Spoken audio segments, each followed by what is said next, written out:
Side Scrollers is brought to you by you. If you'd like to support the show, head over to patreon.com/sidescrollers.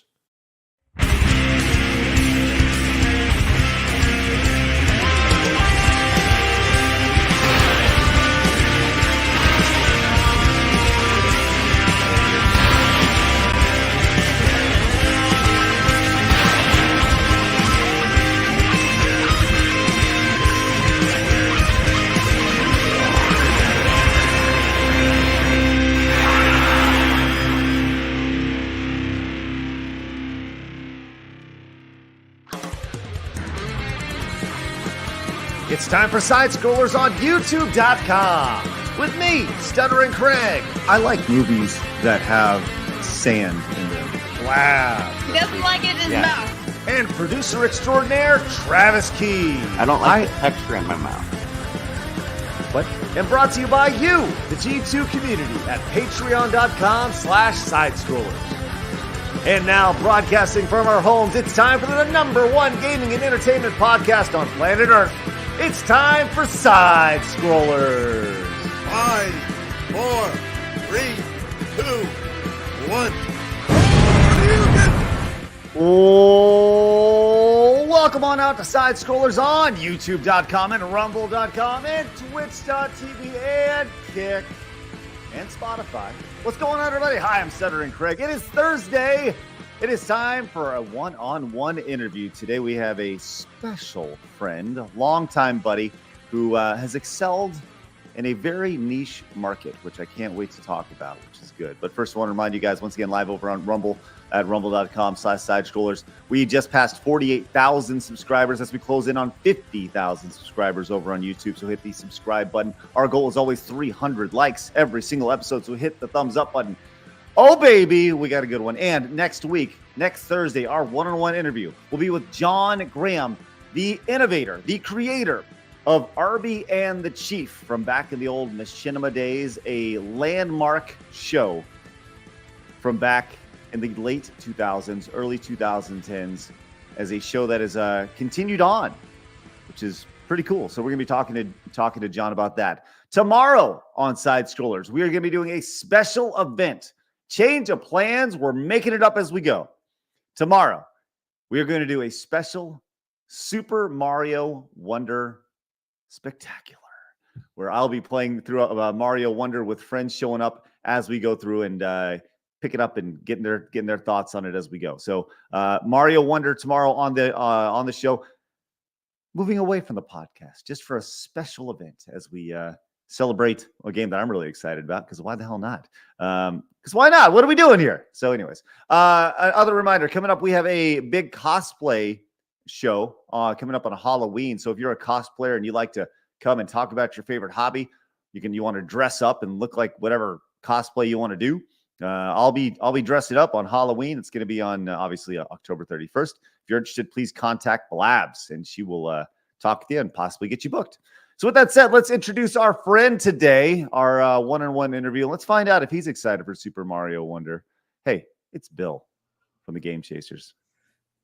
Hey, how you doing, Craig? I'm good, buddy. Good. Are you excited for Super Mario Wonder? I am. I actually saw your reaction to it, and I've heard other people's reaction to it, saying it's the best side-scrolling Mario game since Super Mario World, and that being one of the best video games of all time. I cannot wait. Just don't want to get my hype too high and possibly be let down. But no, it's exciting. My kid actually is super excited for it too. He's been watching the Nintendo Direct announcement. It's like a 12-15 minute video. Not the announcement, I guess, where they kind of go over things. He's been watching that over and over. Really? Over again, yes. Oh man, isn't it awesome to see kids like how excited they are over certain things and how they literally will just watch things in loop. I remember watching, the old Ninja Turtles movie. It was just, you'd watch it every day. It was just something that you did. You just put it on, put on the VHS and you'd watch your favorite movie. And it's like, all right. Once it's over, you just watch it again. Yeah. Why not? Why not? Right. Yeah. That's awesome. Well, what are you doing tomorrow? Are you doing anything exciting? Do you want to come over and Just play my Mario normal Wonder? stuff. Just my normal stuff. Working, and then I usually play softball on Fridays. But yeah, no, I'll pick it up. I'll pick it up because I have a feeling Saturday I'm gonna surprise my boy because he doesn't. He know it comes out. It comes out sometime this month. And he's 5. But I don't think he knows what day. So I think I might just have it laying on the table or something Saturday morning when he wakes up. That's some sweet daddy stuff right there, man. Let's go. And you'll be like, what? Oh my God. And freak out. It's going to be great. Mhm. That's awesome. All right. Well, look, I would love to play Mario. If you're not doing anything tomorrow, if you want to come over to my house and play some Mario, we'll be some grown ass men. You want to play some Mario tomorrow? It'd be fun. But anyways, the offer's there. Well, I appreciate the offer. We'll see what happens. No, we won't. Let's be real. You're not coming over. That's all right. If I end up in Denton area, right?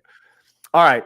So let's talk about the Game Chasers. All right. Let's start here. Let's talk about the origins of this here. And this is a show that's been going on for a long time. You and Jay started this thing forever. Like, how did the idea for this thing come about? And who went to who? And have you guys been friends? I don't know. Talk about the whole relationship. Yeah, so I've known Jay since about 98 or 99. We both worked at Blockbuster Video. Let's go. Mm-hmm. So we were we'd always hang out after work and play Nintendo 64 because that's what was out at the time. PlayStation, a lot of Nintendo 64 wrestling. We both grew up with NES, Super Nintendo, and so we just kind of we're vibing already. Always hung out, did all kinds of stuff. Had a group of friends and all that, and then we just kind of some people, when you have a group of friends over time, some people drop out and you never see them again. They go off and get married, they go have lives. We just kind of always stuck around, and eventually I guess it was somewhere around 2010. Yeah, it's around 2010. I've been watching other people create YouTube channels and have websites talking about video games, like you guys, Screw Tech, for instance, and others I was watching, like Happy Console Gamer, Gamester 81, Pat the NES Punk, obviously AVGN as well. And I thought, I love video games. I come from a video background. That's what I do for work. I make, usually at that time, it was corporate videos, nothing really creative. It was just cut and paste corporate boring videos, but hey, paid the bills. So I thought, it'd be cool to be able to have a creative outlet, do things that, I want to do with video and tackle subject matter that I find interesting. So we started the YouTube channel and just kind of throwing out some videos, didn't really know what to do. And then one day we're watching American Pickers on television. I'm like, hey, we should do that, but with video games, because we always liked watching American Pickers. It's just an interesting show. We never actually gone out and done anything like that, like looking for old signs and oil cans and old motorcycles and things like that. But it's just one of those interesting shows to watch. And but every time they would show something on screen and not be interested, we'd maybe like see it in the background. Oh, that's an old GI Joe toy, or that's an old NES, which happened a couple of times. And I'm like, dude, they're not picking that stuff up. We should go do that. And so we started it, and we went out, and for some reason people enjoyed watching it. A niche market, but there was people that enjoyed watching it, and it just kind of grew from there. It's been a long time. So you guys was it on a whim? Do you guys just go out with a camera and just kind of go shoot, or what was was there any production behind it? Because you're a film guy. Yeah, there was a production about it. I knew beforehand. I was like, okay, here's what the structure is going to be. We're just going to format it in that same sort of like American Picker style format, just because I wanted it a little bit more streamlined than just like a vlog video. Mm-hmm. And so I went and created an intro and shot the intro and did the graphics and all that stuff. Come up with the logo, drew out the logo. Created that, and then I really wanted it kind of like to stand out, because you got, obviously this day and age, there's large production houses and companies and individuals and things that are doing highly produced things on YouTube now. That's just commonplace. Back then, not as much. And so when you had a show like that was a little more refined, it did actually stand out a little bit more. And I think that is one of the reasons why it took off, was because a lot of people, I remember some of the comments back in the day, some of the people really thought it was an actual television show that was just uploaded to YouTube. And nowadays looking back at it, it's like, okay, that's kind of ridiculous. But back then it was just YouTube was just completely a different landscape. Well, it's almost one of those things as somebody who was, at Screw Attack, my job was technically the program director, right? So I would see shows that I thought were good and, we'd want to be involved with them, right? And I will say this, at that time on the internet, if you had an intro, you were a step above everybody else, right? And if you had an ounce of production attached to what you're doing and you were not filming your screen, that was a very big deal, right?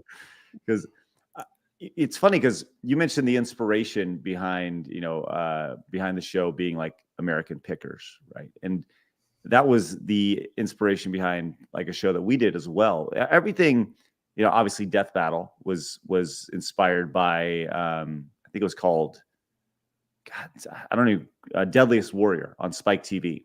And so people talk about like all these original ideas, like, and I'm sure Deadliest Warrior was inspired by another show. I'm sure American Pickers was inspired by another show. There's always this waterfall of like, you're always inspired by somebody else's work to create something. But the show certainly did have a really good production value attached to it, and it still does. I mean, your production value is great.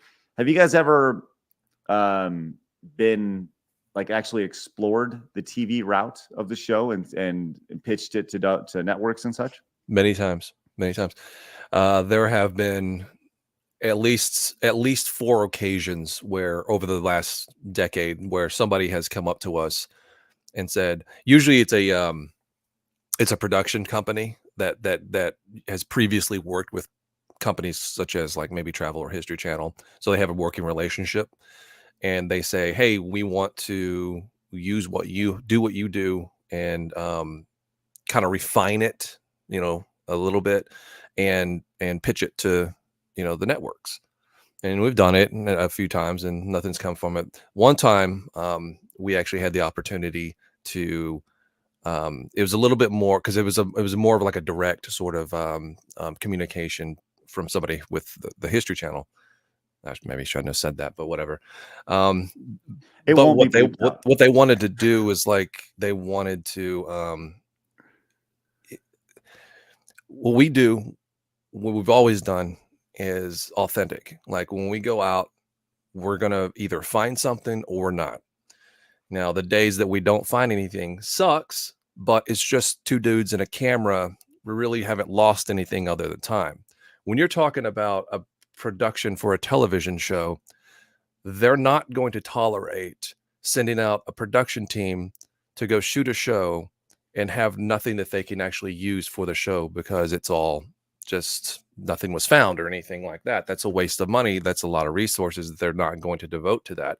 So if we were to sign up for one of those shows, they would make sure every time that we found something, so that's just the reality of it. And we were told in no uncertain terms that that's what was going to happen. And we're like, we're not going to do that. And then there's been other times where somebody has saw our show, and this was like the most recent. It was like a couple of years ago. Actually, I think it was before COVID, but they wanted to basically take our premise and do it with like have a toy guy and like us, and then like something else. I can't. Maybe it was like comics or cards or something like that. And they wanted to have a show with like all 3 of us, and we actually did a Skype interview and all this other stuff, and they just never panned out. TV is difficult to break into. It's like there's a lot of people that like to kick the tires, and then you just never hear from them again, or they want to change fundamentally who you are. So it just, for whatever reason, it just never worked out. So you have these opportunities. They're like, look, first off, so you're telling me that the shows that are reality shows where they're searching for stuff, that stuff is planted, Billy? I think it's not, it may not be all planted. Like, I don't know. But they do absolutely know what's going to be there beforehand. They absolutely know what's going to be there. I'm not saying like American Pickers, they're going to have like this big garage, and I'm not saying they may plant that super rare motorcycle, but they know that super rare motorcycle is going to be there before they go in, because it's a waste of money if they go somewhere Right. and there's nothing to find, and that all that footage all that day, thousands of dollars just spent on filming, down the drain. And you have schedules to meet and deadlines, and you have to get episodes out on a weekly basis. That's just not going to happen. They're going to make damn sure that you find something every week. And so with us at the flea market, finding a game or whatever, that's more difficult than American Pickers, because what are you going to do? Go to the flea market, scout it out beforehand, see that there's something there, and then send us in? That's just Right. that doesn't make any logical sense. Okay, so, but they've said, these outlets have said, well, you're definitely going to find something, and we're going to more or less plant it there. And your response was like, nah, that ain't going to work. That's not how this show works. A lot of people think that we're scumbags, but we've always stayed true to who we are. And hey, look, if things might change if they offered us $1 million, maybe your everybody has a price, and your principles go down, Well, I was going to say, down so the drain at some point. But no, I mean, yeah, that's something. Once we told him, Jay and I straight up told him, like, you're not going to change who we are. We're not going to fake things. And it just didn't work out. They were kind of like, maybe we can figure out a different way to go about doing it. Maybe let's just talk, let's figure it out. And we never heard anything back. Right. It was one of those like, oh, okay, cool, we'll think about it. Yeah, right. Yeah. So, okay, well, I mean, let's take a step back and let's say, like, what if they did offer you, I don't know, even just the opportunity, right? Okay, let's just say they're going to pay you X amount per show, right? Mhm. But the idea is that you're on something like History. You have the opportunity to expand your audience, with the idea of well, maybe that wasn't necessarily authentically there when but maybe a producer may have planted, whatever. Yeah. But I don't know. Like, do you think back and be like, well, that could have been pretty good. Again, it's yeah. But honestly, I just don't think the premise of our show fundamentally would work well on a television show, just because of how we go about doing it. But man, as long as I would entertain the idea, as long as it's not us literally trying to trick the audience and thinking that we randomly came across something. Like, we're not, if we were to say, hey, yeah, we were just we were going to this flea market today, and we just stopped in on a whim, and lo and behold, we just came across this rare game, and it was crazy. I was so shocked. Yeah, that's you're straight up lying at that point. But if you're just like, hey, we're going to the flea market, and oh, there's this cool game, and we knew it may be there because somebody had scouted it out before, not planted, but scouted it out before and said, oh yeah, dude, there's stuff over there. You might want to go film. Yeah, that's a different story. But I just hate fake shit. I mean, I do. I can't stand it. It's just feels icky, But it's just I guess it's just the way you approach it. That's just the way you approach it. Fundamentally, you just don't want to lie to the audience, and if it required us to lie to the audience, it wouldn't do it. That's awesome.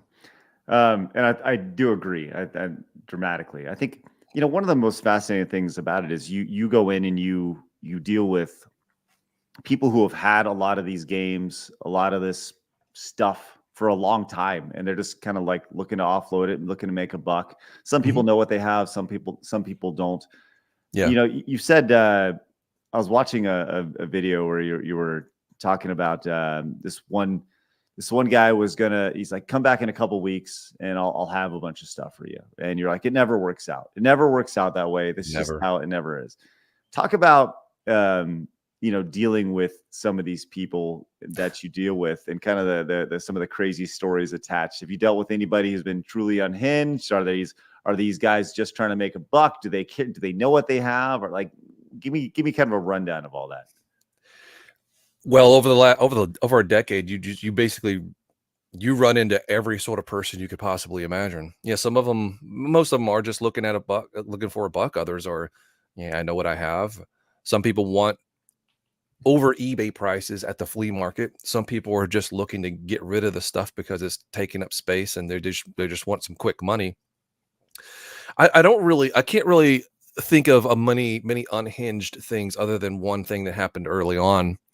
Um, as for it not working out, because people are like, "Hey, here's my information," or "Hey, I'll bring back stuff."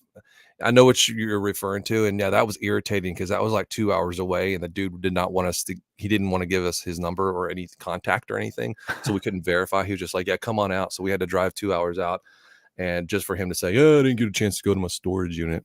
Yeah, I was like, "This is why we wanted your contact, so we didn't waste all this time coming back." They're really uncrazed. The unhinged. I put crazed and unhinged in the same word. I'm morphing them together. But anyway, That's yeah, okay. it was early on. We were actually in the process of shooting episode 2. Now this footage never actually aired because it ended up sucking anyway. But we were at Trader's Village, which I know you're familiar with Trader's Village.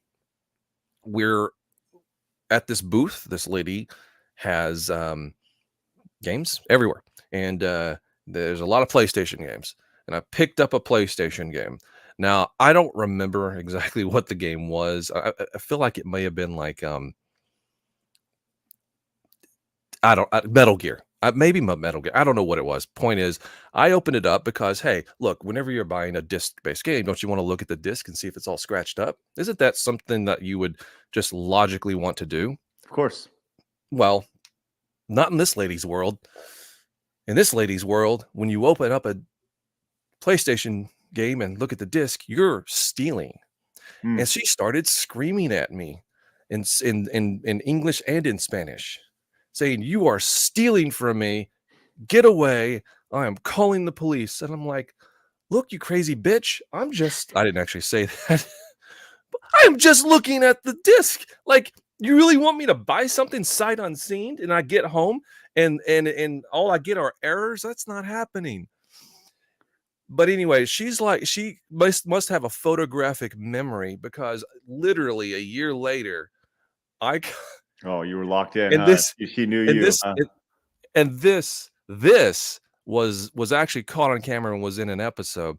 Around a year later, we're at that same Trader's Village, but at a different area. So she had a different booth set up at a different area.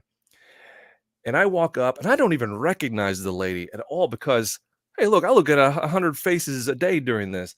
Like, I don't remember, but she remembered me. And she had this giant Game Boy case. It's like an old school storage Yeah. for an old school Game Boy, and it's in the shape of a Game Boy. I picked the thing up. It's clearly got stuff in it. And she says, she goes, $30 or whatever.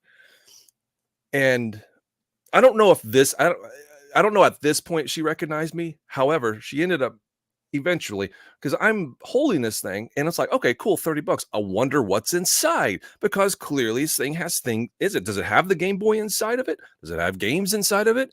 You know, when you're saying this is $30, there's a big difference between an empty case and stuff, case that's got a bunch of stuff in it. So I'm trying to open up this thing and it's like jammed or something. I'm trying to open it up and it set her the fuck off. She was like, "You're trying to steal from me again." And we had a friend named Terrence who was from Canada actually hanging out with us that day. And he's like, "What the hell is going on?" And she flips out literally because I'm just trying to see what's inside of this case. And on top of that, she goes to all the other vendors that was beside us and said, "Do not let them come into your booth. They're going to steal shit." In no uncertain terms, in Spanish, because somebody actually told us that's what she said. One of the vendors who spoke Spanish, she's like, "Yeah, she's telling us not to sell to you because you're stealing shit." I'm like, "What is going on? Jesus. What?" So have you seen her since? No, Or did she we die of saw an her a couple of years. aneurysm Yeah, we after? went to. It was a few years after that. We went to the Trader's Village again and saw her, and just kind of like, you know what? I'm not even gonna walk in her area because who knows what she's gonna accuse me of now. I haven't seen her in a long time though. Yeah, I mean, maybe she died of a heart attack from all the stress she's putting herself under from making sure nobody opens her games, which is crazy. I'm gonna sell a bunch of stuff. You're gonna take it, whether or not you look at it or not. All right, well, so you've dealt with crazy people, but I'm sure you've also probably had some pretty good scores over the years. Like, what are some of the more rare or weird items that you've been able to score over the years? Wow, that's really crazy that you would ask me that, because I actually have a few things right here. It's really crazy that I actually asked you to prep things before the interview, but that's okay. Just in the interest of transparency. So let's do a little show and tell. Show everybody what you got. All right, so I've just grabbed a few things. Now, obviously, I've gotten a lot of stuff off camera and before we started shooting the show, but I've really kind of just grabbed a few things that were featured on the show. This isn't too terribly, uncommon, but it's pretty cool. It's one of the Atari porn games, and I got this in Philadelphia. This is Philly Flasher, and what this game is you're a dude trying to catch booby milk from a witch on top of a building. Wait, it's called Philly Flasher? Philly Flasher. Show it one more time. Philly. Okay, is there a reason why you can't show the bot? Okay, I was gonna say if you can't. Oh, no. Okay. I think this is what the game is. I don't know. I haven't played it because I'm not a pervert. Okay, nice. Okay, all right, nice. I played it last night. It was completely unrelated. And wait, what is it on? What? It's Atari 2600. Wow. Yeah. Okay. So yeah, I never knew these existed as a kid. Like I was shielded from this kind of stuff as a kid. The only reason I actually knew about it was from AVGN's episode when he did the games on the porn games. But this was pretty cool. So this is a factory sealed F-Zero, but it's not the fact that it's well, I guess it kind of one of the cool things is that it's factory sealed. But this was actually found in a box of factory sealed. There was a factory sealed box of factory sealed boxed F-Zeros. Wow. So it was basically the shipping container that went to all the stores so they could, put them up on the shelves, which was pretty cool. Yeah. When did you get that, and how long had that been sitting there? Oh man, that's been a long time. That's maybe 10 years. That was early on. And I believe I paid $10 to $15 for that.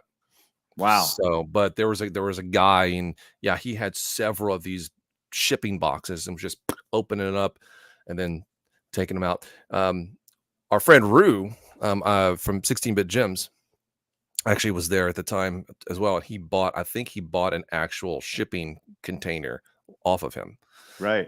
Which is pretty cool. I always dream about that too. I was like, man, there's got to be like a really cool like box of like unsold. Just they were shipped to the store, and the store maybe went under and just never did anything with them, and they're just sitting under a pile of crap at a flea market or in the back of some store. Like, did you ever go to that store, Discount Electronics in Arlington? Mm-mm. It was a store that sold a bunch of old computer stuff. It was like, think of like just an old store electronics store, and this went out of business maybe like 3 or 4 years ago. And we went there and found all kinds of just obscure stuff. Like there's just so much of it. Like I didn't want to bring it all down, but we're talking like factory sealed Atari games, factory sealed ColecoVision games, and all this stuff existed because it was sitting in the back of the back of their room for literally decades, and they just decided, hey, let's put it up on the shelf, and we just went in there, a couple bucks a piece for all this stuff. And this was recently, like maybe 5 or 6 years ago when we did that. But I've always dreamed about that kind of stuff. That's some of the coolest finds of kind of like new old stock that's just been sitting around. And obviously, for those of you who are familiar with the show, we got the Flintstones here. So this is one of the rarest games on the NES. And this was actually found at a game exchange. There's 2 Flintstone games on the NES. This one, which is basically Flintstones 2, the rare one that was the running theory is that this was a Blockbuster exclusive, and that's why it's rare. Now, I don't think anybody's actually confirmed that, But it makes sense because it's a very low number of them made. Is this Treasures of the Sierra, whatever? No, this is a Surprise at Dinosaur Peak. Okay. Yeah. I'm trying to see the value of these things on price charting right now. Yeah. So So the other one, the Dino and Hoppy one, that's the other one on NES that is it's very common. mhm. It's maybe like $15-20. I don't know these days. Who knows what it may be, like $50 these days, but it's the common one. At the So- time, go ahead. Oh, I was gonna say, for those keeping track, the loose price for this right now is $1,400 for that game. Yeah. So Yeah, it's awesome. pretty crazy. It's pretty crazy. But this was priced for at the time, it was in their system as the cheap NES game, the Dino and Hoppy, which I think was $4.99. And so whoever checked this game in when it got traded in, they was like, oh, Flintstones, and then they marked it as the Dino and Hoppy one. Now, funny thing is, it actually still had the label. I think it had the label of Surprise Dinosaur Peak. It's just the in the system, I guess, the overall system, because this is a chain store. They just had them both marked at the same price. Bunch of idiots. Oh, they're so dumb. Yeah, I mean, hey, it worked out for us and became one of the key moments of the show where people were like, holy crap.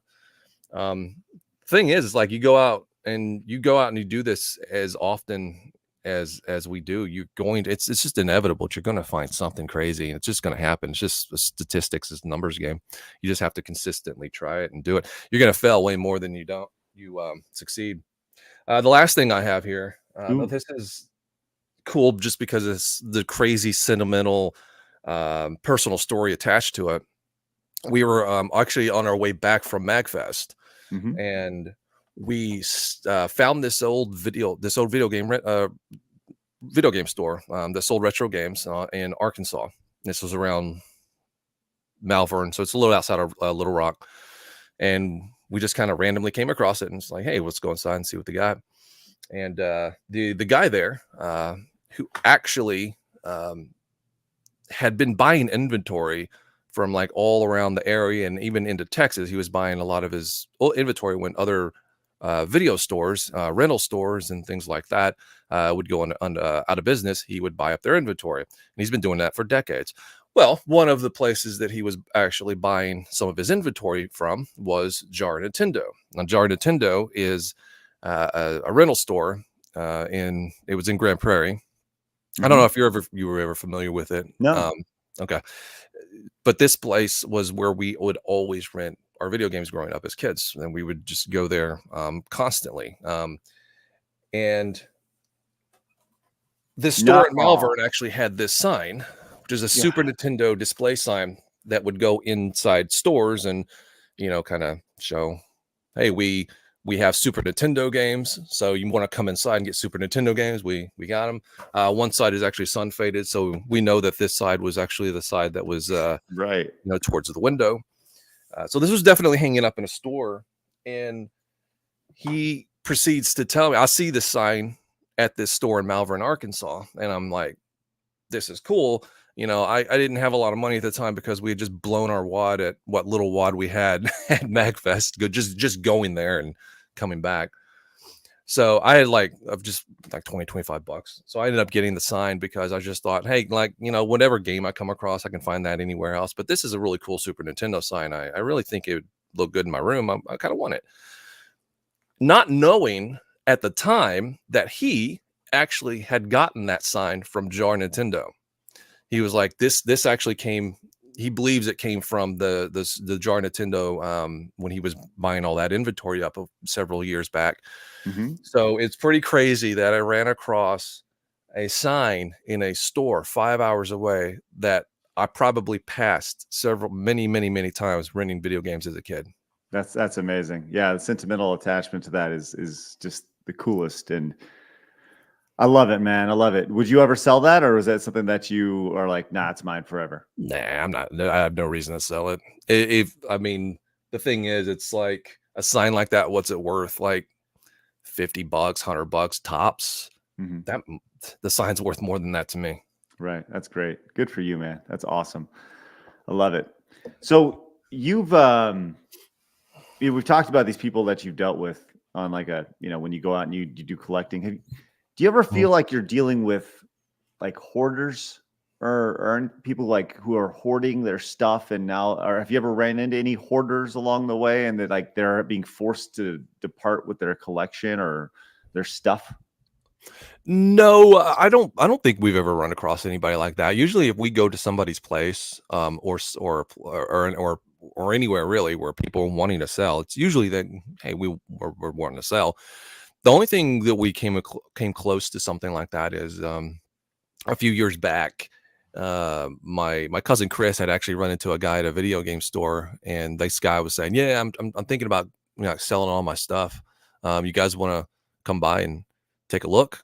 I might sell some stuff to you guys because I'm thinking about getting out of it all." And so he's like, "Okay, cool, yeah, we'll go. You mind if we?"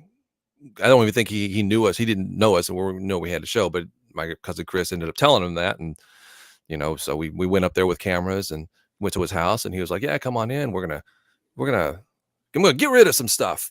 Literally everything that we pick up and say, hey, we're interested in." He's like, "No, I don't think I want to sell that. Right. No, I don't think I want to sell that." So it was clear that this guy definitely once he was under the pressure of like, hey, I'm to that point where I might actually have to part with this stuff. He couldn't part with it. It was just, he just couldn't do it. You could just tell, you could see the struggle in his eyes. It's like, I know I need to get rid of it, but nah, I'm not going to do it. And we ended up walking out of there with nothing, literally nothing. Do you think it happens? I get it. He just mentally couldn't get past the idea of letting go of these things that are just kind of collecting dust in his house. Yeah. So what's the negotiation look like? Do you have any like negotiation tips for people? Because you go to a yard sale, go to a flea market, go to any sort of place like that, and like the price on it is always a suggestion. That's the way I look at it. So yeah, never be afraid to. I think my biggest advice is, some people might not feel right about asking for less.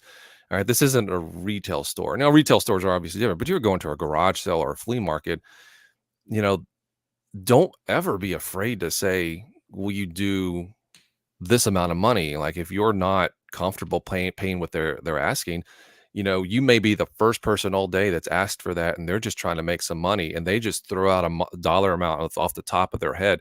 Maybe they looked it up, maybe they know what it's worth, but maybe they just threw out a dollar out of the amount of money out of the top of their head. That happens all the time, and they're just like, hey, you know what? Maybe this sucker will do $20. When you come at them with $10, they're either going to say yes or no.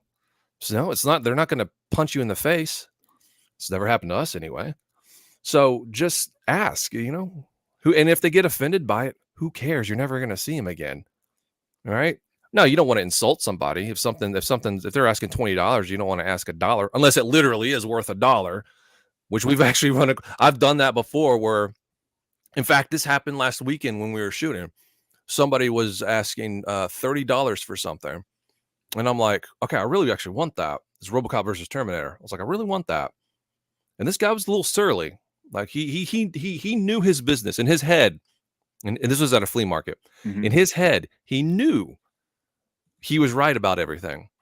And so this RoboCop versus Terminator, he's asking $30 for it. And I'm like, well, it's not a $30 game. And I literally show him sold listings on eBay. I wasn't trying to screw him out of cash. I wasn't trying to, lowball him. I made him a fair offer with what was literally being sold for. I think it was like, it was being sold for $17. I was like, I offered like $12. I'm like, because eBay fees, you don't have to ship it.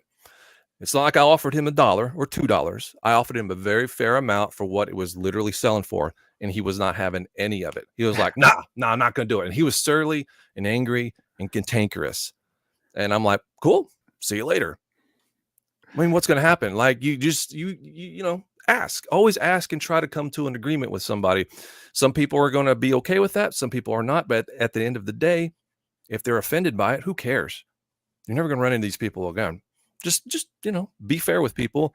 And if you're comfortable with an amount, then don't overspend it. Do you start low? Do you like if let's say it's listed for 20, you want it for 10. Do you start at 5 and then you negotiate to 10, or do you start right at your number? Absolutely.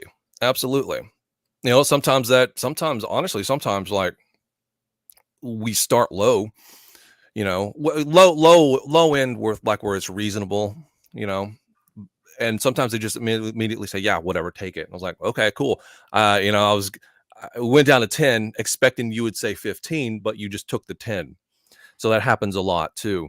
But yeah, if somebody asks for something for $20 and you're like, maybe you're comfortable with 15, maybe you say 12 or something, maybe you say 10. It's really all about reading the room and reading the person, right? Because you always, whenever you come across somebody, you get a certain vibe from them, and generally, a lot of times you'll know generally if like, what number am I going to say that's really going to like, they're going to say F off, or are they just going to say, okay, that's reasonable. I can work with that, but let's come to more of a fair agreement. And so a lot of it really is just reading the room and kind of getting a sense of, what you should or shouldn't do. But the first step is just getting over the initial maybe apprehension of even asking, because so many people I've run across just don't like, if somebody says, hey, I'm asking $20, it's either I'm going to pay $20 or walk away. They're not willing to say, hey, will you do this? Because, hey, look, you as a person walking up trying to buy that game or whatever, your opinion matters too. So if you're not comfortable paying that, but you are comfortable paying something else for it, speak up. It's almost like you're the only, like, you want to have this heart to heart with the guy, be like, I'm the only person today that's interested in buying RoboCop versus Terminator. Like, I'm literally the only person who's going to make you an offer today. Like I guarantee you, Karen over there is not, or Susie or whatever is not going to offer. And they're like, oh yeah, RoboCop versus Terminator. Oh yeah, let's pick it up.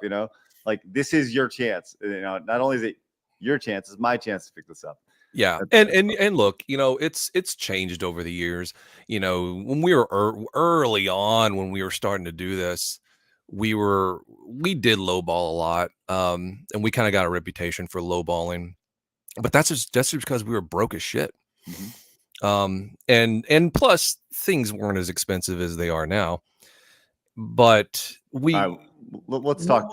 Go ahead, continue. Yeah. So we a lot of times, we would definitely lowball. But you evolve and you change over the course of 10 years, right?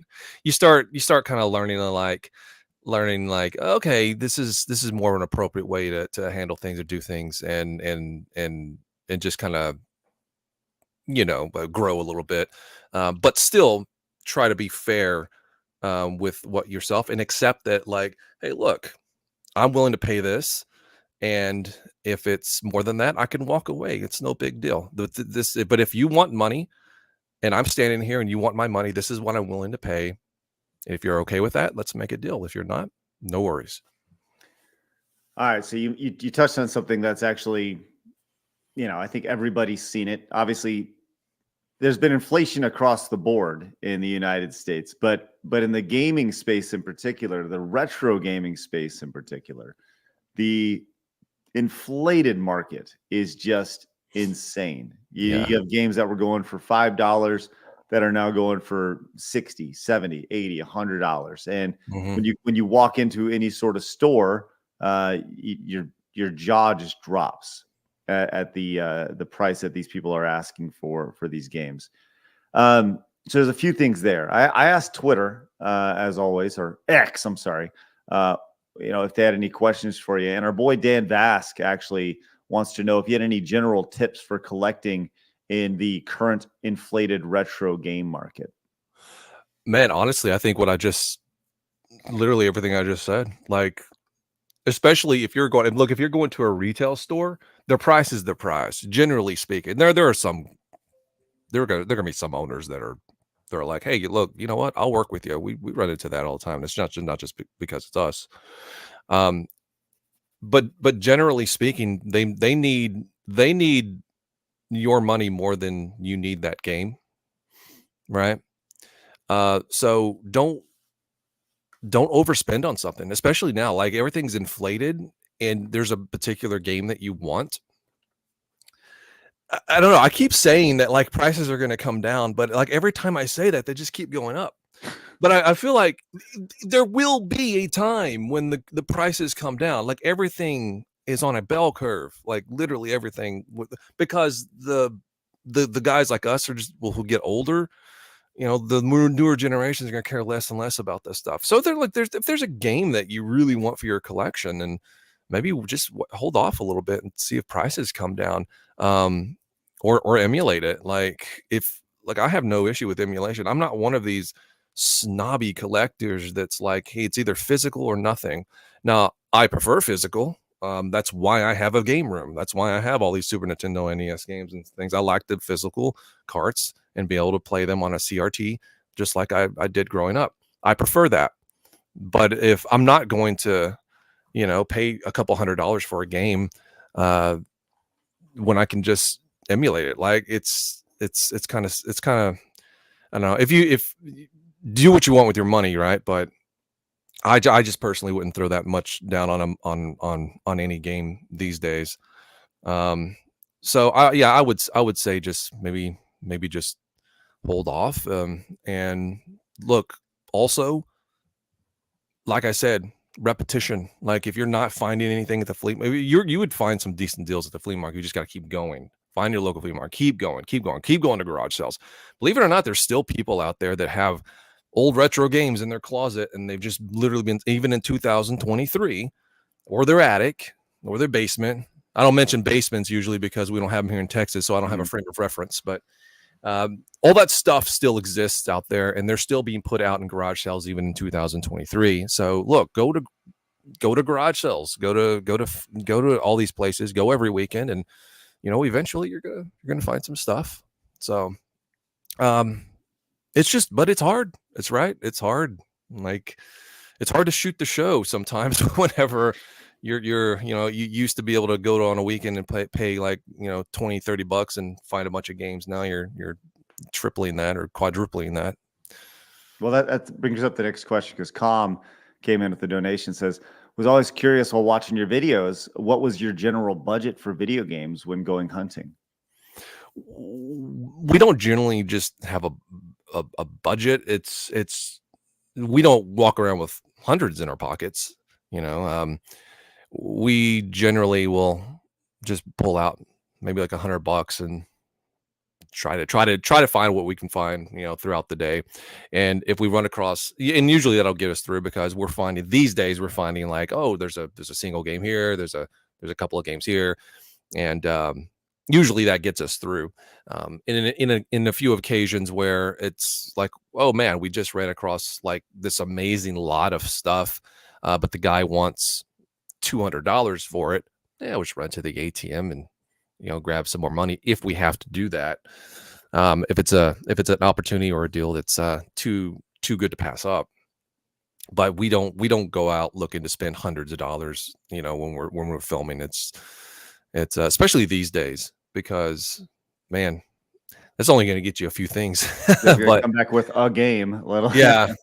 Right, man, that's awesome. So you mentioned something though that I think it's definitely worth discussing with games being moved to digital, right? This has been you see Best Buy and Walmart saying they're going to go move away from selling physical games. Yeah. I want to talk about game preservation, and I would love to hear your thoughts on game preservation, how important it is, because it just seems like there's thousands, tens of thousands of games that are going to be lost to time because we never had physical copies of them. Yeah. They never were dumped online. I would just love to hear your thoughts on game preservation. That's another good reason for emulation, right? Look, whenever there is that point where all the original people that worked on the game no longer can make any money from it, if the company has gone under or they're no longer selling the game, or it's just going to go out into oblivion, just keep that emulation going. It's like MST3K with circulating the tapes. Just keep that alive, keep it going. Because look, there are some really amazing artists out there that helped create some of this stuff, and it'd be a shame for that to kind of go into obscurity, have their work go into obscurity like that. And generations from now, maybe they touch somebody in some way because this random game that they made that just kind of went into oblivion, somebody just discovers it, and it's just crazy to think that they could affect somebody, generations down the line. But that'll only happen if it's still preserved in some way. The physical is obviously makes it easier, but even these carts, these NES carts, they're going to rot away at some point. So eventually everything's going to have to be digital if you want it to be preserved. So I really do. Yeah, I think that's super important. And it's, I guess in the grand scheme of things in life, it's not too terribly important. But if you're, if you want to respect the video game industry and respect the people that worked on those games and all that, they need to be kept alive in some way, in some sort of fashion, just like movies and music and everything that people have created over the century. Yeah, I think with movies, you look at these movies that were produced 100 years ago, right? And they go back and they look at the film, and the film is all rotted and it's corroded and it's gone forever, right? Which I think makes it that much more important to look at these games from the Atari, NES, era, to make sure that they are, most of those games have been digitally ported over. They're available to pretty much, if you want to play a game, you could find a way to play a game. Mm-hmm. But the games that have been released, I think of like starting on the Xbox 360, maybe, and PlayStation 3 era, where there were games that were just released just for those. They were exclusive to those consoles, maybe on the Wii. I go back to there was a set of games on the Wii that Konami put together. They were called the Rebirth games, the Contra Rebirth games. I think there was a Blaster Master Rebirth. There was all these Rebirth games, and they're just gone. Like, you'll never play these games again. And you may be able to watch them on YouTube. You maybe, but you'll never be able to play them again because I'm pretty sure they were never emulated. It would be really cool if there was some sort of industry standard that said, or some sort of industry handshake agreement or rule book, because these are private companies. You can't exactly, make them do something. But some sort of handshake that said, once a game is developed, once it's done, there's a digital copy available to it, after, I don't know, whatever X many years, like almost like a giant archive that's just there. But that'll never happen. I mean, because as you said, it's all these different, private companies who just may not value it in the same way. Some of them will, obviously, some of them will, but some of them are not going to value them in the same way as you and I. And they're just going to be like, well, we're just trying to make a buck. Who the hell cares? So it would be nice, but I guess it's a pipe dream. It is totally a pipe dream. Let's talk about video game culture as a whole, right? You've been doing this for a long time. You've been in the space. You said you were playing games in the obviously 90s. We're about the same age. I think there's been a noticeable shift in video game culture in the last decade, where I don't know. First off, have you noticed that? Yeah, but I've noticed just in culture in general, and it just kind of spills off into games, where it's just like overall. Do you think that it starts in culture and spills into games, or games and then spills into culture? I think it's overall spills in just culture change that spills over into games, because I think it spills over into everything. Just with the ebbs and flows of society, and I think.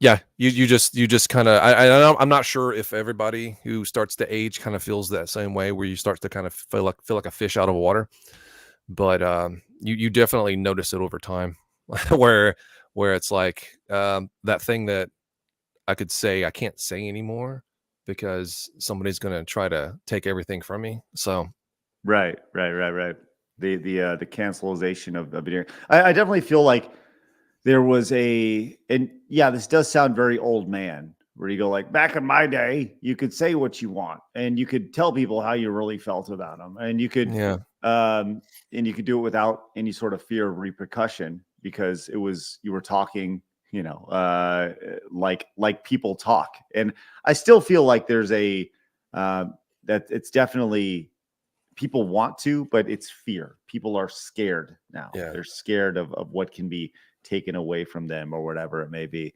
Do you feel, as you still do appearances at gaming events and stuff, have you been able to feel that shift over the years? Not. Are you talking specifically with gaming conventions? Because I would say when you go to a gaming convention, does it? Not, because I've been to one, and that was Retropalooza. I've been to one in the last several years, so I have apprehensions of kind of going back into the gaming convention world, mainly because I've seen the online space change so much. No, so okay, at least with us, no. Good. When you're dealing with people one-on-one, face-to-face, things are completely different. They don't. You're not looking to. You're just sitting there, hanging out, chilling, having a good time. Enjoying the space and talking about things that of interest. You're not looking to pick a fight like you are with somebody online. So no, it's a completely different world when you're in person, as to oppose online.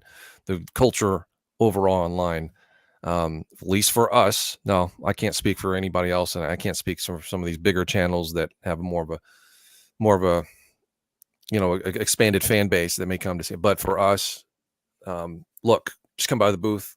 Do you like farts? Yes. Do you like video games? Yes. Come hang out. And it's been that way for 10, 12 years. So that fortunately hasn't crept its way into the actual physical personal space for us. I think that's a wonderful tagline. Do you like farts? Do you like video games? Come hang out. Let's go. I like how I put video games second. Yeah, right. Farts number one.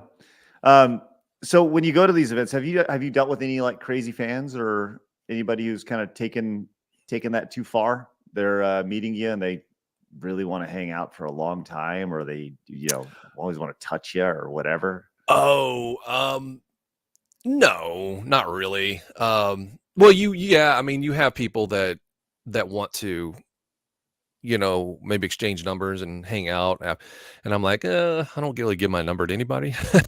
But it's all in them just wanting to hang around because they watch you a long time, and they want to kind of hang out and just get the most value of being at these conventions, and maybe more than just going to a panel, seeing us run our mouths at a panel, or just hanging out at a booth for like a couple minutes, to get a shirt or something like that. And I completely get it.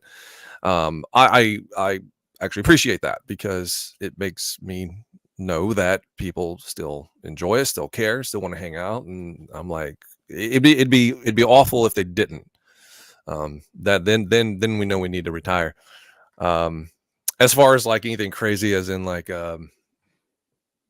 confrontational, no, it's never happened.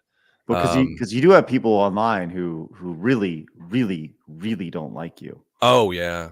They've never once come to us and said it in our face, though. Out of the 12 years of doing these and probably 50 conventions that we've been to, funny how that works out. But no, I wish I had some kind of story like that, but that's unfortunately never happened. Why? I mean, I literally, like, right before we went live, I was doing one last search, and I found this group of people who really don't like you. Why do they not like you? What have you done to them? What did you do to them, Bill? I'll answer that in a second. I actually saw Rich's comment about the Chris Chan screaming at the so that whenever Chris Chan infamously broke down at too many games and started screaming on the floor because he was going around, I guess, trying to kiss random people, and they were going to kick him out. Yeah, he was right in front of our booth when that happened. But I was more talking directed towards us. When I answered that question. I'm sorry. Let's back up. I don't know this story. What are you talking about? So do you know who Chris Chan is? Okay. Everyone says I need to interview this dude, right? Oh God, please do. I don't know anything about him. I don't know anything about, like, at all. I just know that everyone goes, you need to interview Chris Chan. So And my recommendation was there's many documentaries on YouTube, and just maybe watch one there's this guy that does like an hour-long documentary on him, has been doing an hour-long documentary on him for like 70, 80 episodes. And okay. I wouldn't go that in depth because nobody has that kind of time to watch 80 hours worth of Chris Oh, Chan material. apparently Chris Chan is a woman now. So that's I just learned this. So there we go. I don't know. So There's okay. a giant rabbit hole, and That's how much I don't know. That's how much I that's don't know. once you jump down in this rabbit hole, there's no return. So yes, I would recommend. This is going to be one hell of an interview. Oh my god, I will pay money. Please in the chat. Please everybody super chat for Craig to interview Chris Chan. Please let's make it happen.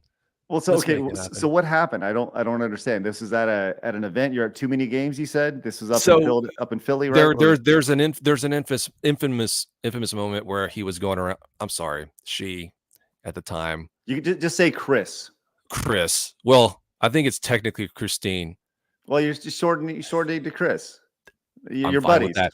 No, anyway, so Chris was at too many games, thinking it was a good idea to go around and kiss random people Oh, because that's normal. And the showrunners were like, "Yo, you gotta leave. You can't be doing that. That's called sexual harassment." And so Chris decided to, instead of leave, drop down on his knees and have a nervous breakdown, screaming like a child having a tantrum. I can only get. Is this it? This is it.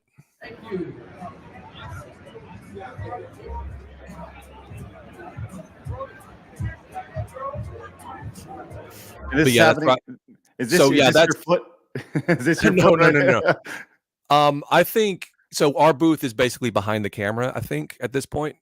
Okay. But it irritated us because we had people wanting to come by and get shirts, but they can't because of all the commotion. And like, get this idiot out of here so we can actually sell some shirts.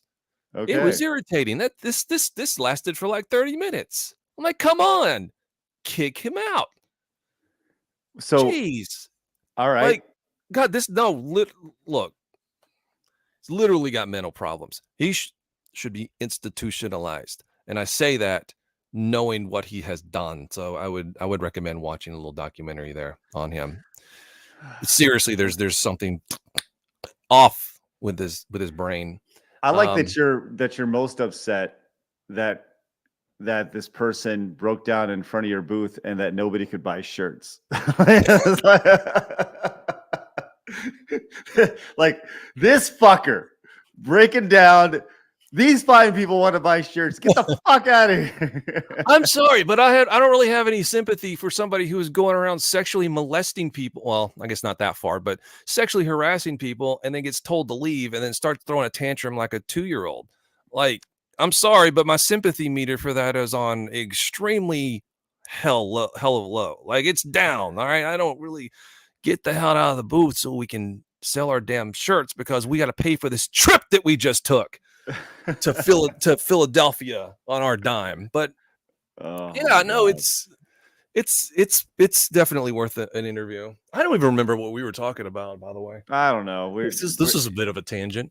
Yeah, it happens. Look, no, but in all seriousness, he definitely there's something wrong with his brain, and it goes beyond. And I'm not talking about the transitioning stuff. That's not it. He's got something fundamentally wrong with him.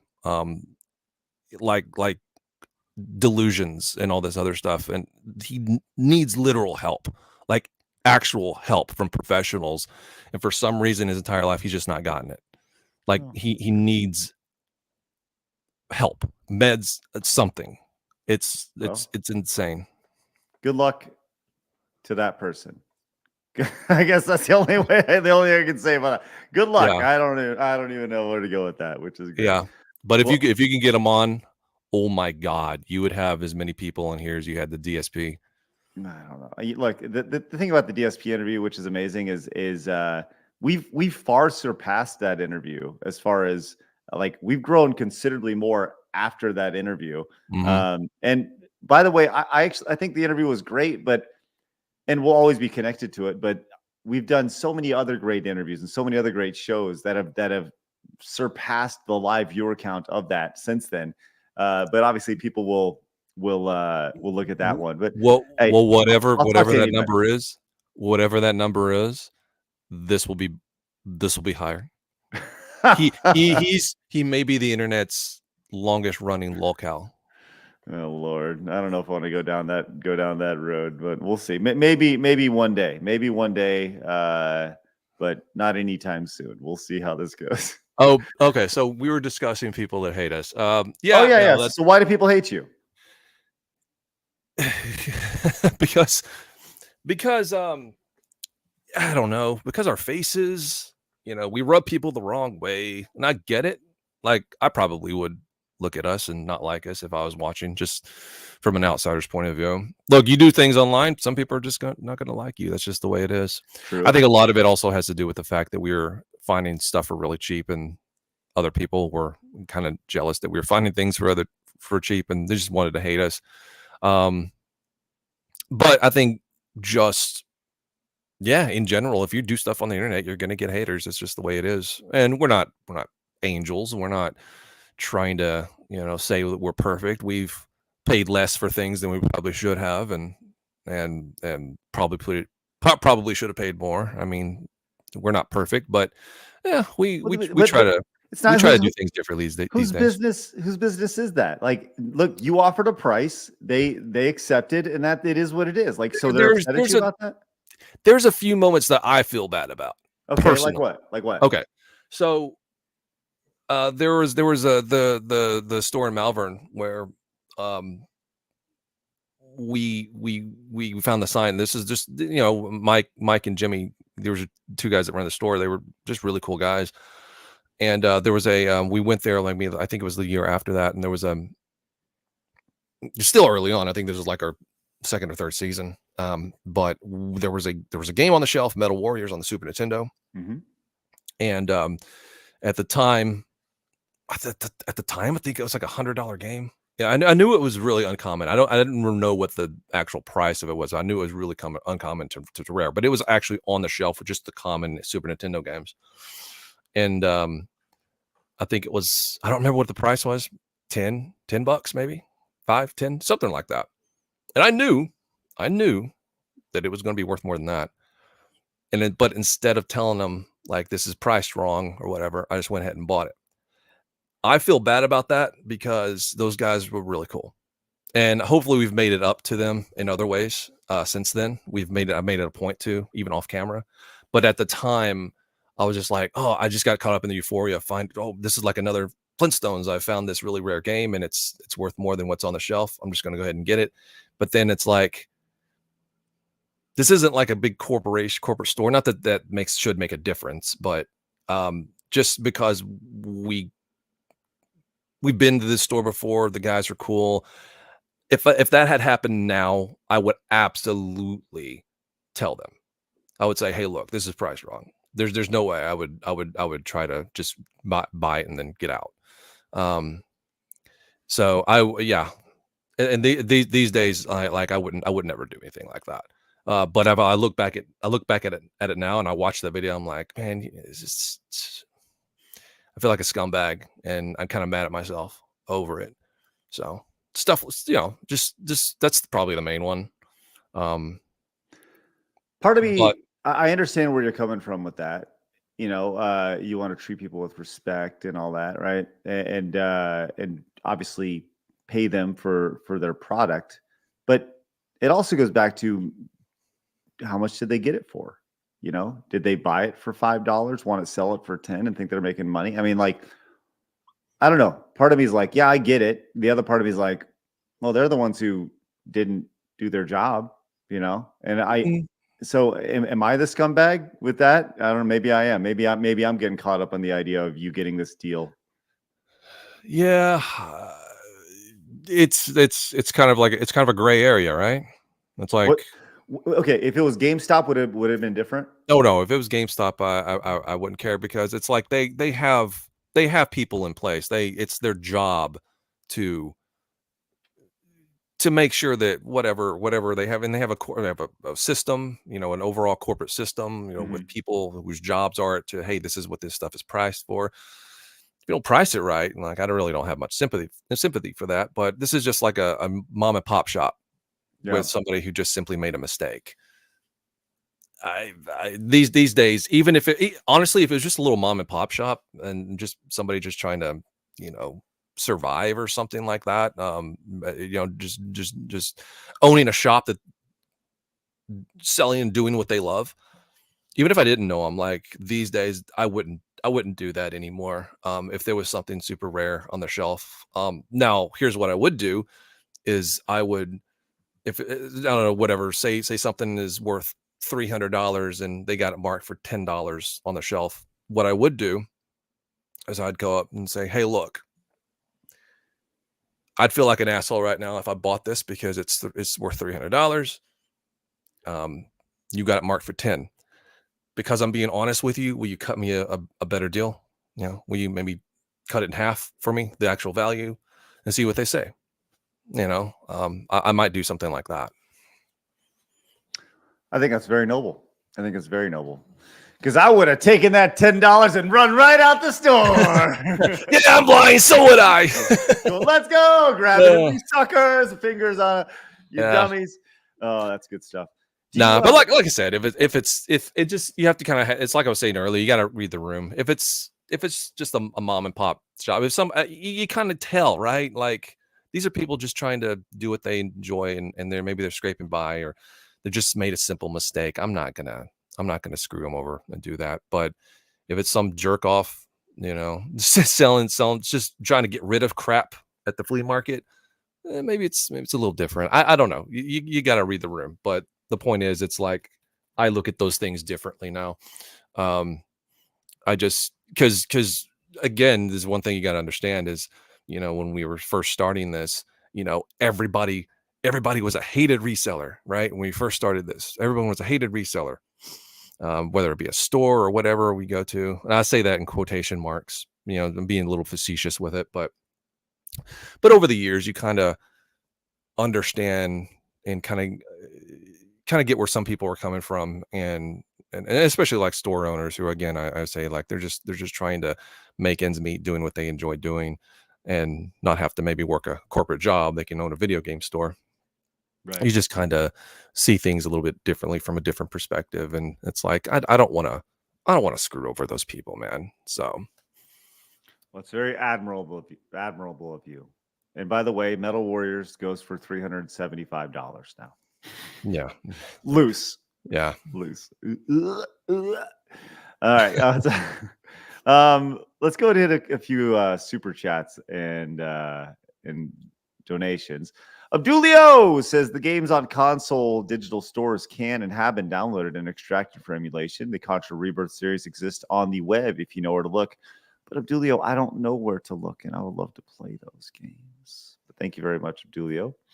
Over on Rumble, we got a couple Rumble rants. One from Dude says, I'm someone who likes to make their own backups to play on emulators.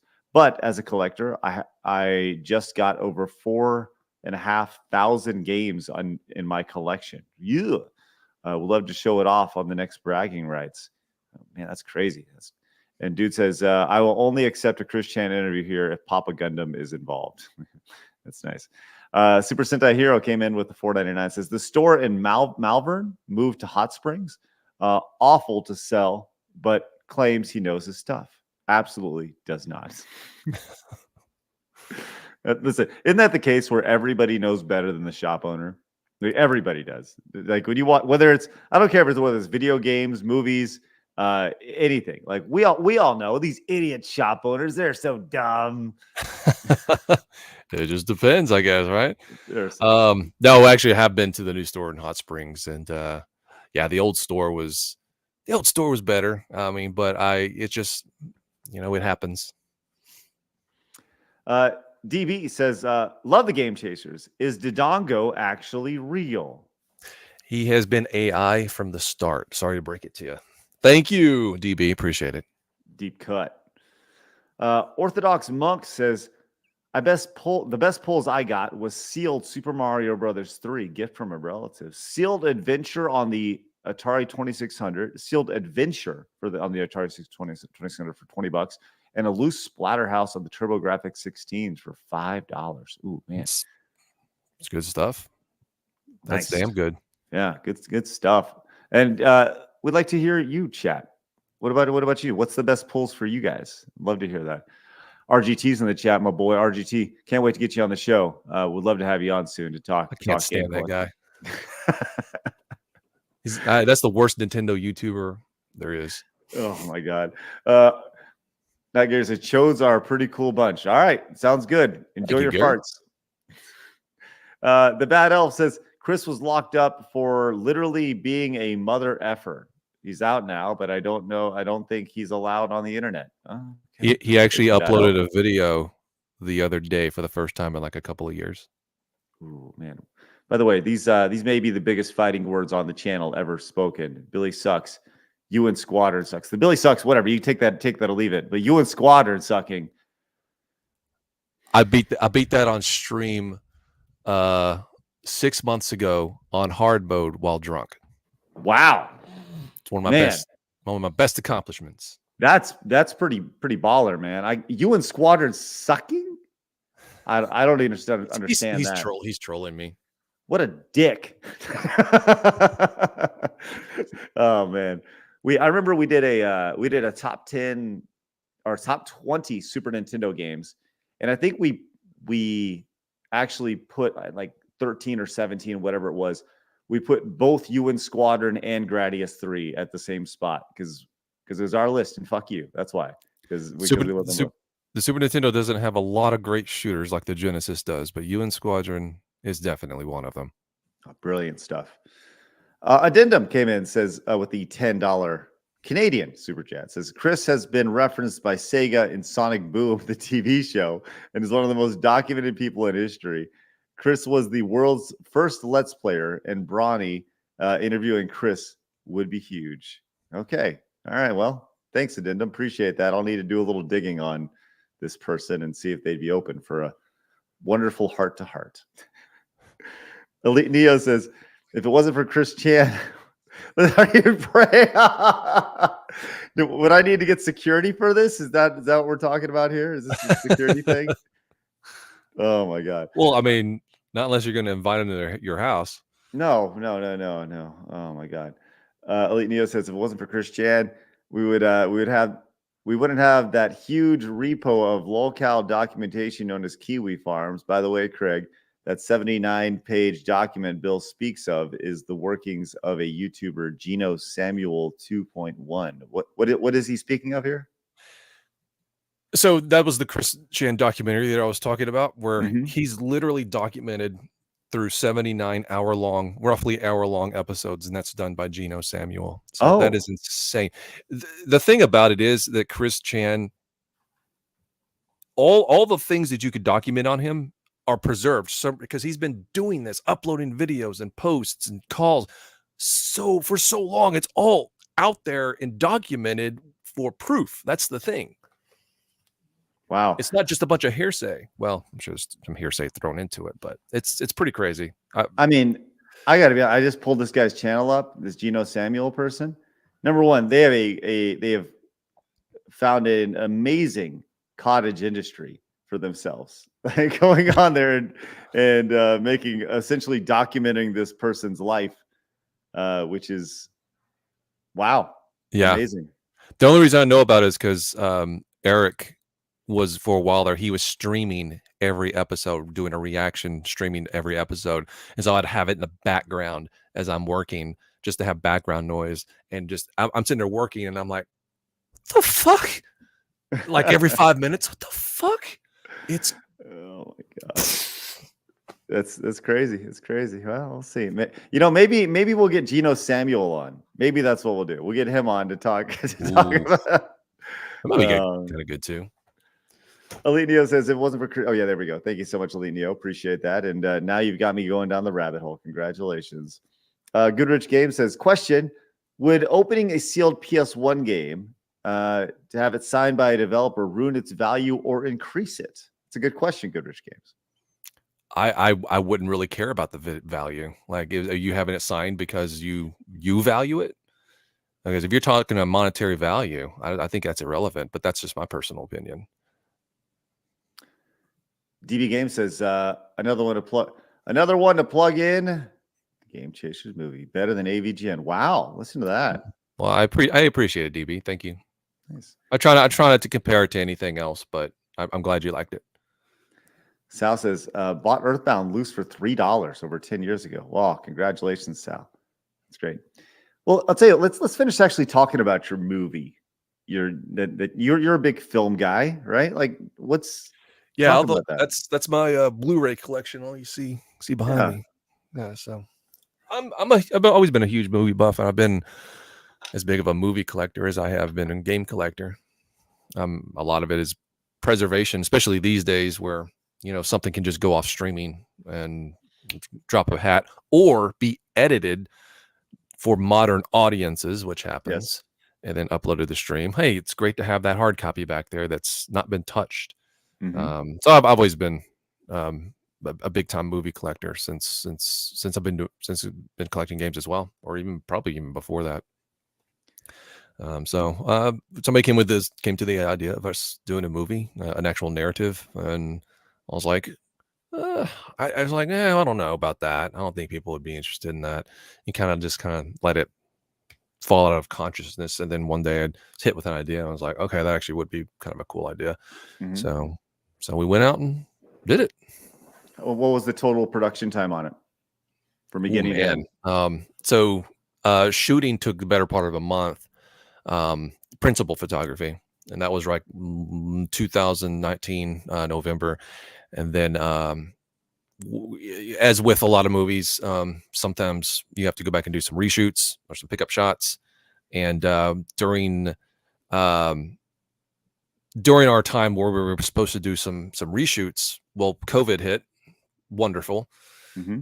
So that basically put things on a holding pattern, and just it was kind of like a domino effect after that, to where it's like, well, this thing that we had set up to do, now that has to be pushed back. Now that has to be pushed back. And it just threw a monkey wrench into a lot of stuff. And so the post-production part of it took a better part of a couple of years, because at that point I had to do, I'm a one-man job. I had to do a lot of stuff other than my friend Martin doing the music, which he did an amazing job, by the way. And Joe doing audio mixing, and then Rob, my friend Rob, helping a lot on the just all kinds of miscellaneous stuff, and Yoshi and David doing the heavy graphics, the heavy CGI at the beginning space battle. But the whole post-production part was just a nightmare for various reasons. But on our budget, I just kind of had to do so much of it myself. And so that kind of made it take a little bit longer than I wanted it to. So, okay, I'm sorry. This is gonna drive me freaking crazy. Did you actually put gray tape on an NES box? That is a very old trailer, and that was basically a trailer thrown together because this was like I needed to show somebody something, and this was like early 2020ish, I think, or Mayish, maybe somewhere around there. I just wanted to throw. The reason that was done was because at that time we didn't really have authorization to do Nintendo stuff. Of course, and we still didn't. Yeah, but we wanted to kind of like show our fix our or save our asses in case. But funny enough, did you actually put tape on the box? Yes. Oh God. That tape came right off. Okay, so it's all good. But what I ended up doing was actually digitally making an NES box that didn't have Nintendo and the Nintendo logo on it, just like NES, and I digitally replaced that shot that you just saw with a actual digital newer box. So it's all like in the actual film, it's actually completely different because I had to go in and CGI a new box on it. So that's not actually but that's an older trailer with older shots, and I just kind of threw it together to get somebody like, hey, here's roughly what we're working with here. That's great, man. Well, I mean, seems like the reception to it was really strong.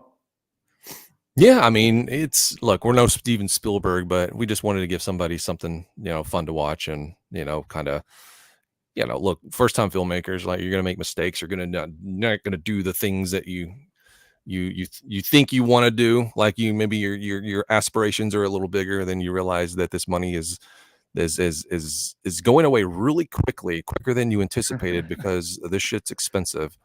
Yeah. And then, you realize, well, I can't do what I want to do there, and I can't do what I want to do there. So I'm going to have to make compromises. So it's like if you're going to be a filmmaker, it's really a test in your patience because you're going to have to make a lot of compromises. So, but we did the best with what we had to work with, and you're going to make mistakes. But I think overall, I think it turned out fine for what it was. And, as if people get something out of it, then hey, mission accomplished. Love that. All right, I think that's probably a great place to wrap right there, man. I love it. I love everything about that your longevity, how long you've been doing this thing. I think you're a great dude. I love that people like love what you're doing. I also love that people hate what you're doing, which is amazing. And yeah, I think it's great. Well, do you have anything you want to close with? Any message to your lovers and your haters? Man. So everyone who loves us, I appreciate it. And thank you very much. And thank you for your continued support. And man, I don't know if I would have thought we would still be doing this. God, what year is it? 2023? Almost 13 years at this point. It's pretty crazy to me. So I just want to say thank you for sticking around for that long. And for those of you who have come across us recently, thank you for coming across us recently. And for those of you who hate us, as long as you keep hate watching, hate us all you want. Nice, love it. Hate it up. Oh, hey, what's up? Sorry, I just saw that Caesar gave you a super chat. Caesar's been a follower, a fan of ours, and somebody I've actually worked with. So it's really cool to have him pop in. Love it. Well, thank you very much, Emperor Caesar. Glad to have Billy on the show here, Craig.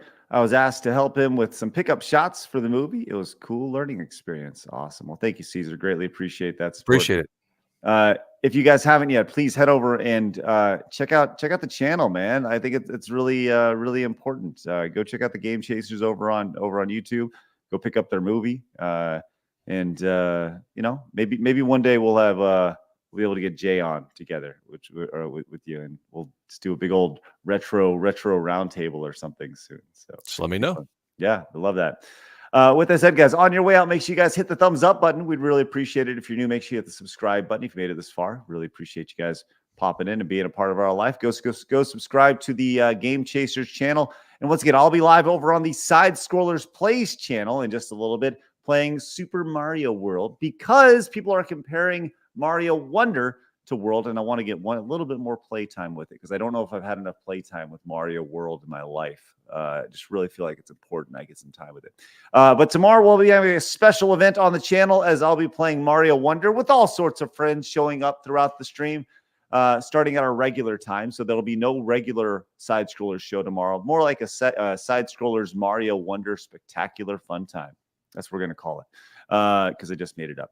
With that said, guys, have a great afternoon. I'll see you guys shortly on the Plays channel. Go subscribe to the Game Chasers, and I'll see you guys later.